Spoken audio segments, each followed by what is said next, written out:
Gold buyers, మీ కష్టాల్లో నమ్మకమైన మీ ఆత్మీయ నేస్తం.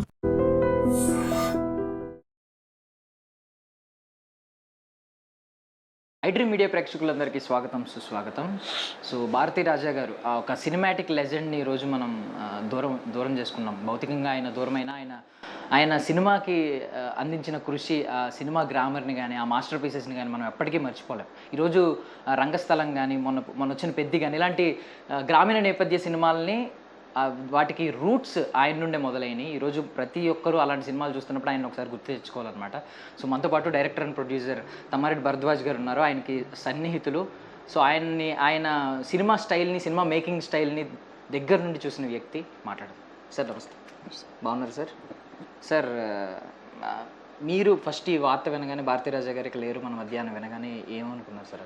షాక్ అన్న, చాలా పెద్ద షాక్ అది ఉంటుంది. అంతే, ఆయన కొంచెం ఈ మధ్య రిలాక్స్ అయిపోయారు, సినిమాలు వేషాలు వేస్తారు, రిలాక్స్డ్గానే ఉంటున్నారు. బట్ గ్రేట్ లెజెండ్ ఆయన సినిమా, ఇండియన్ సినిమాకే ఒక కొత్త రంగు ఇచ్చారు. అలాంటి ఆయన పోవటం డెఫినెట్గా షాక్ అవుతుంది. అంటే ఇప్పుడు 6 జాతీయ అవార్డులు గెలుచుకున్నారు సార్. నంది అవార్డు కానీ, మన తెలుగులో స్ట్రైట్కి వచ్చినప్పుడు ఫిలింఫేర్ అవార్డ్స్ కానీ, తమిళనాడు స్టేట్ అవార్డ్స్ కానీ, ఇవన్నీ కూడా ఆయన చేసిన కృషికి, ఆ సేవలకి సరిపోదు, దాదాసాహెబ్ ఫాల్కే అవార్డు కావాలి అన్నట్టు మీరు ఎప్పుడు ఆయన వైపు ఎప్పుడు పాజిటివ్గా ఉండేవారు. మీరేమంటారు సార్? సరైన నివాళి ఆయనకి అర్పించామని అంటారా? ఇక్కడ సరైన నివాళులు ఎక్కడ వస్తున్నాయి, అవన్నీ మనం పట్టించుకోకూడదు. ఈ అవార్డుల కంటే ఇప్పుడు ఆయన అచీవ్ చేసిన దాని మీద ఈ అవార్డులను చాలా చిన్నవి.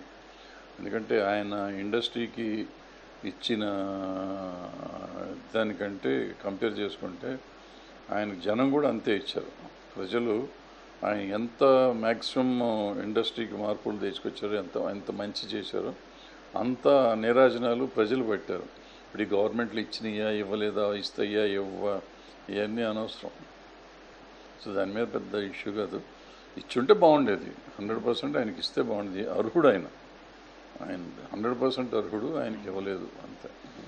అంటే లాస్ట్ ఇయర్ వాళ్ళ అబ్బాయి చనిపోయారు కదా సార్, మనోజ్. సో అది కొంచెం పెద్ద ఎఫెక్ట్ అయింది సార్ ఆయనకి. అవును. అండ్ సార్ మీరు లాస్ట్ టైం ఎప్పుడు మాట్లాడారు సార్? ఎప్పుడు కలిసారు? ఏం చాలా రోజులు అయిపోయిందమ్మా, చాలా కాలం.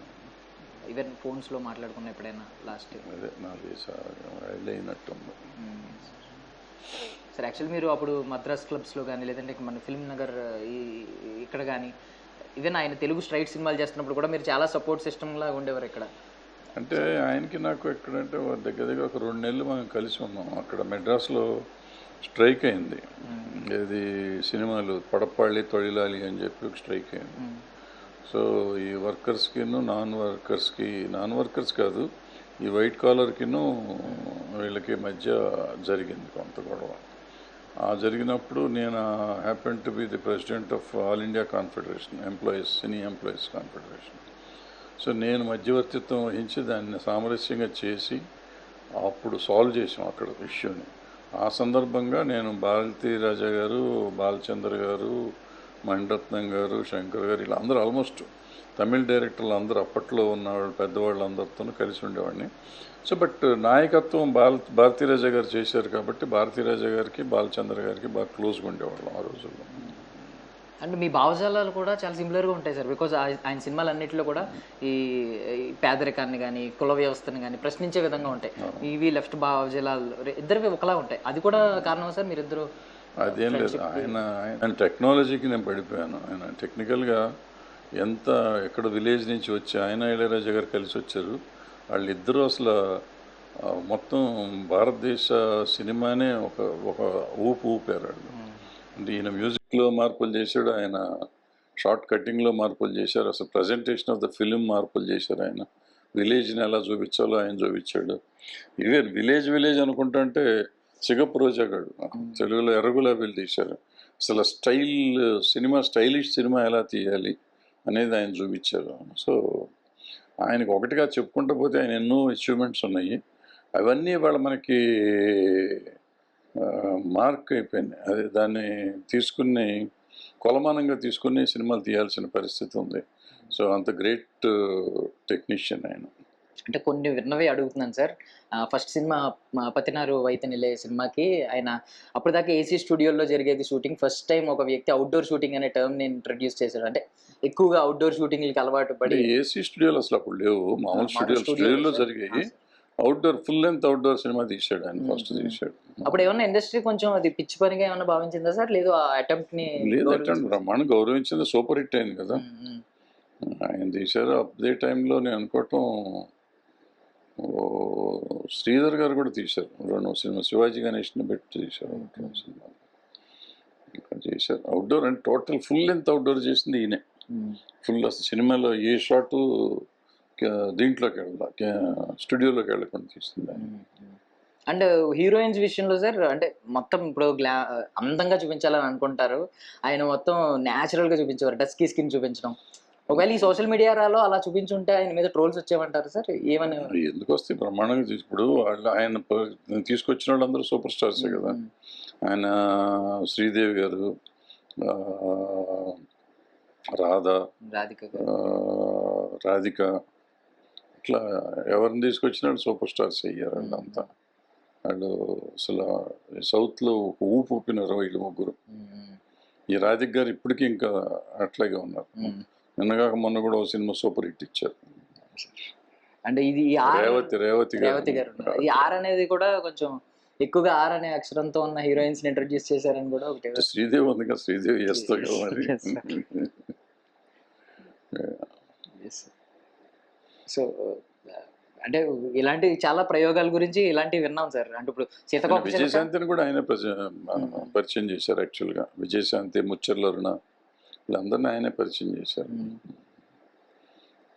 సార్ స్ట్రైట్ తెలుగు ఒక తమిళ వ్యక్తి తెలుగు ఇండస్ట్రీలోకి వచ్చి ఒక సంచలనం సృష్టించారు. సీతాకోక చిలుక సినిమా వచ్చినప్పుడు నంది అవార్డు వచ్చింది, నేషనల్ అవార్డు వచ్చింది. అప్పుడు ఏమనుకున్నారు సార్ ఇక్కడ వాళ్ళందరూ ఆయన గురించి? అప్పట్లో అసలు ఇవన్నీ పనుకోటాలు లేవు. వస్తే అద్భుతంగా అంత బ్రహ్మాండంగా తీశారు. ఆ రోజుల్లో ఆల్మోస్ట్ తెలుగు సినిమా ఆఫీసులు అన్నిట్లోనూ సీతాకోక చిలుక పాటలే మోగుతూ ఉండేవి. వాళ్ళు సొంతంగా సినిమాలు తీస్తున్న వాళ్ళ సినిమా పాటలు ఉండేవి కదా ఆఫీసుల్లో, సీతాకోక చిలుక పాటలు ఉండేవి. సో విజువల్స్ వచ్చేటప్పుడు సీతాకోక చిలుక అసలు స్టన్నింగ్ విజువల్స్ ఆ రోజుల్లో. సో అవి చూసి అసలు మచ్చి అడగొట్టుకుని ఉండే పరిస్థితి ఉండేది. సో ఇవాళ వాడికి ఏమొచ్చు, మేము ఇంతకంటే ఎక్కువ తీస్తాం, ఈ టైప్లో డైలాగులు కూడా ఉండేవి కాదు. సో బాగా గౌరవించేవాళ్ళం, ఒక స్కిల్ని కానీ లేకపోతే వాళ్ళ టాలెంట్ని గౌరవించే పరిస్థితులు ఉండేవి అప్పుడు. సో దాన్ని చూసి ఏదో మనం ఈర్ష్యపడతామో లేకపోతే బాధపడతామో అటువంటివి ఉండేవి కాదు అసలు. సో బేసికలీ ఇప్పుడు అందరూ భారతీరాజా గారిని అంటే ఒక సినిమాటిక్ లెజెండ్గా మాకు తెలుసు. బట్ మీకు ఆయన ఒరిజినల్ తెలుసు, అంటే చిన్నస్వామి ఎలా ఉంటారు అనేది కూడా తెలుసు. ఆయన గురించి ఈ సినిమాటిక్ లెజెండ్ ఇవన్నీ పక్కన పెడితే ఆయన గురించి, ఆయన వ్యక్తిత్వం గురించి మనిషి చాలా మంచోడు, హెల్పింగ్ నేచర్, బాగా మానవతావాది. మానవతావాది అంటే ఆటోమేటిక్గా అందరూ మంచివాళ్ళే ఉంటారు కదా. చాలా మంచి వ్యక్తి ఆయన. మనం బాగుండాలి, మనతో పాటు అందరూ బాగుండాలి అనుకునే మనిషి. వీలైతే అందరినీ ఎడ్యుకేట్ చేద్దాం అనుకునే మనిషి, అంతే తప్ప నాకు వచ్చింది ఇంకెవరికి తెలియకూడదు అనే రహస్యాలు అటువంటి ఎంత బెస్ట్ చేయాలో అంత బెస్ట్ చేసేవాడు. సో బేసికలీ టెక్నీషియన్స్ కి ఏ అవసరం వచ్చినా మీరు ఇక్కడ ముందుంటారు, ఆయన కూడా అక్కడ ముందుండేవారని విన్నాం. ఏమైనా సహాయం గురించి చెప్తారా? నేను చెప్పిన ఈ స్టేషన్ తర్వాత ఆయన బాలచంద్ర గారు కూడా ముందుకు రావటం మొదలెట్టారు. ముందు ఉన్నారు చాలా కాలం. అండ్ ఇప్పుడు ఆ సీతాకోక చిలుక టైంలో ఒక హిందూ, క్రిస్టియన్, అసలు ఆ రోజుల్లోనే అలాంటి ఒక క్రియేటివ్ ఆలోచన ఎటు విలేజ్ బ్యాక్ డ్రాప్ లో ఒక సిటీలో అయితే అనుకోవచ్చు సార్. ఆయన శిష్యుడు మణిరత్నం గారు కూడా అదే స్టైల్ తర్వాత తీసి ఆయన కూడా మంచి లెజెండ్ అయ్యారు. సో ఆ రోజుల్లో దాని గురించి ఏమైనా చర్చ నడిచిందా సార్? ఏంటి హిందూ క్రిస్టియన్ అదేం లేదు, అప్పుడు మేము చాలా తీసారు. అంత ఎప్పుడో మిశ్రమ చేశారు కదా హిందూ క్రిస్టియన్. సో ఇవన్నీ మనకి అప్పటి నుంచి అటువంటి ఎక్స్పెరిమెంట్ చేసేవారు. బట్ ఆయన చేసిన ప్రజెంటేషన్ విధానం మాత్రం అద్భుతం. అసలు అద్భుతమైన విజువల్స్ కానీ లేకపోతే ఆయన ఆలోచించిన విధానం కానీ, సాంగ్స్ కట్టింగ్ కానీ, అసలు ఆయన ఒక స్టైల్, కొత్త స్టైల్ని తీసుకొచ్చాడు ఆయన. ఆ స్టైలే తమిళనాడు ఒక మలుపు మలిపోయింది. ఆ తర్వాత మణిరత్నం గారు, శంకర్ గారు వాళ్ళు వచ్చారు అనుకోండి. సో ఇప్పుడు ఆయన లైఫ్ నుంచి లైఫ్ లెసన్, ఒక బిగ్గెస్ట్ లైఫ్ లెసన్ నేర్చుకోవాలంటే ఏం నేర్చుకోవాలంటారు? ఏం లేదు, మనం కొత్తగా ఆలోచించడమే. ఆయన ఏ ట్రైనింగ్ లేకుండా ఒక ఊరు నుంచి వచ్చి ఒక స్టైల్ చూపించగలిగాడు. రాఘవేంద్ర గారు తెలుగులో చేసినట్టు కాకుండా తెలుగులో ఈయన చేశారు. ఈయన లావిష్ ప్రొడక్షన్స్ చేశారు కానీ ఆయన పెద్ద బడ్జెట్లోనే అన్ని బడ్జెట్లో తీసుకుంటూ అసలు మతి చెడిపోయే విజువల్స్ ఇస్తూ మతి చెడిపోయే స్క్రిప్ట్లు ఇచ్చాడు ఆయన. ఆయనకి ఈయనకి తేడా.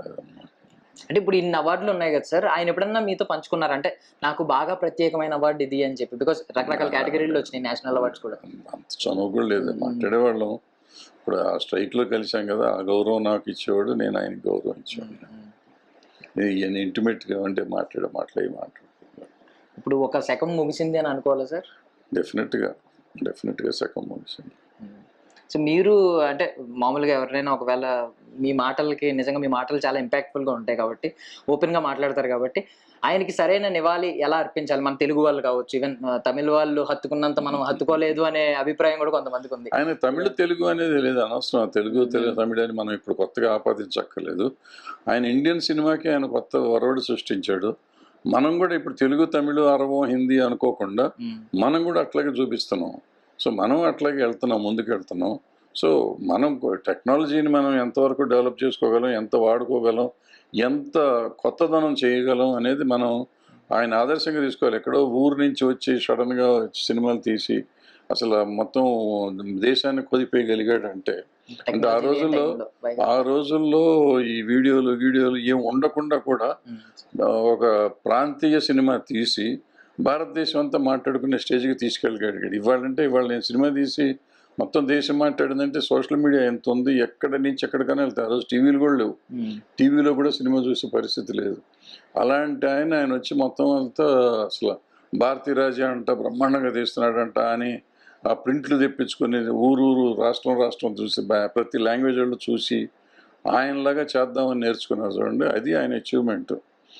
ఇప్పుడేముంది, ఇప్పుడు మనం ఎక్కడ పెడితే అక్కడ దొరుకుతాయి. ఇంగ్లీష్ సినిమాలు దొరుకుతాయి, తెలుగు సినిమాలు దొరుకుతాయి, అన్ని సినిమాలు దొరుకుతాయి. సో అది ఏమి దొరకని రోజుల్లో చేసిందే. సో ఇప్పుడు దొరికే రోజుల్లో ఇది చాలా ఎక్కువ చేయొచ్చు. మన వాళ్ళంతా అట్లాగే అందరూ ఆయనలా గొప్పవాళ్ళు అవ్వాలని కోరుకుందాం మనం. Thank you sir, thank you so much మీ విలువైన సమయాన్ని ఇచ్చినందుకు. And for more videos, Please subscribe to iDream. Please subscribe to iDream. Please subscribe iDream. And please subscribe to iDream. For more videos, subscribe to iDream. please like, share and subscribe to the channel. Congratulations, iDream. Subscribe to iDream. Subscribe to iDream. So subscribe to iDream Media. iDream team andarki huge congratulations. Please subscribe iDream Media. Please subscribe to iDream. Subscribe iDream. Please subscribe to iDream. iDream అంటే నా కళల channel subscribe చేసుకున్న నోరు తిరుగుతలేదు, మీరైతే గంట గుర్తు కొట్టండి. For more such videos, please subscribe to iDream.